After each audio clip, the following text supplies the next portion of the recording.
Here are 5 of the biggest myths about moving to another country from the United States. I'm in the process of moving to Portugal from the US, and these are some things that I had no idea about before I started. So if you're thinking about moving from the United States to another country, doesn't matter where, make sure you save this video so you can come back later. Myth number 1 is if you move to another country, you have to give up your United States citizenship. This is flat out not true at all. Where you live in the world has absolutely no bearing on what passport you carry. In fact, there are people that come to the US on vacation pregnant, have a baby, and then move back to their country. That baby never goes back to the United States, but it is still a US citizen. And if you do move to another country, it usually takes a long time to get citizenship in that other country. You have to live there for 5, 10 years, depending on the place. Even if you do get a citizenship in the country you move to, you do not have to give up the United States citizenship if both countries allow dual citizenship, which the US does, so it depends on what country you're going to. In my case of Portugal, it allows dual citizenship, so if one day I get Portuguese citizenship,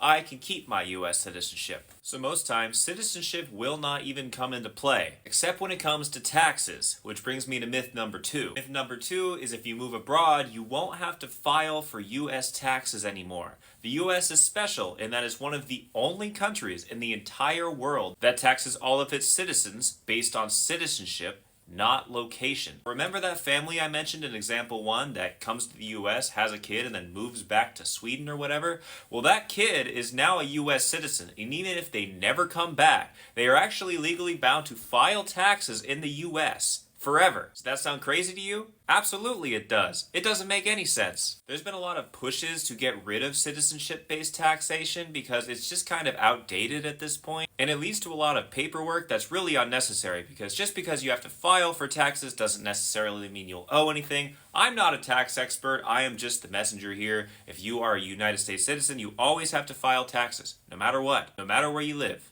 So be careful. Myth number 3, it's not safe. This one you probably hear from family members who spend a little bit too much time on the internet. But if they'd spend a little bit more time on the internet, they'd find very quickly that actually a lot of countries are much safer than the United States in terms of crime rates, in terms of overall safety, etc. There's a really cool study called the Global Peace Index, and people yell at me all the time. They say, well, this is about peace. Well, yes, but also safety's in there too. And typically the US ranks somewhere in the hundreds, while almost every country in the European Union is ahead of it. By far, the safest country in the world is Iceland. Portugal is 7th safest. And I can tell you from anecdotal first-hand experience, I just feel a lot safer when I am in a European country versus somewhere in the US. This one might be controversial, but the statistics don't really lie. Myth number 4, you have to be rich to move abroad. I am a musician.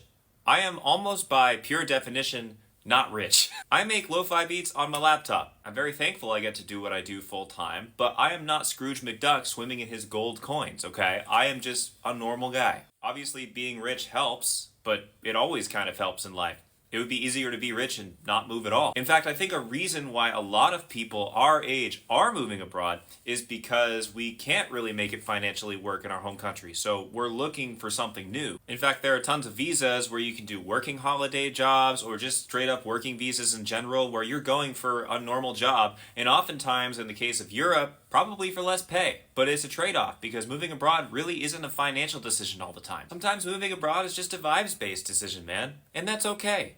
Vibes are good, which leads us to myth number 5. If you leave, you can never come back. Look, this is just moving abroad. It is not self-imposed exile. Now, I do believe if you are moving abroad, you should go full speed ahead, and I wouldn't even put the option of going back if all goes wrong in your head, because I think you should fully immerse yourself in your new home. However, in real life, if it doesn't work out, you could just go back.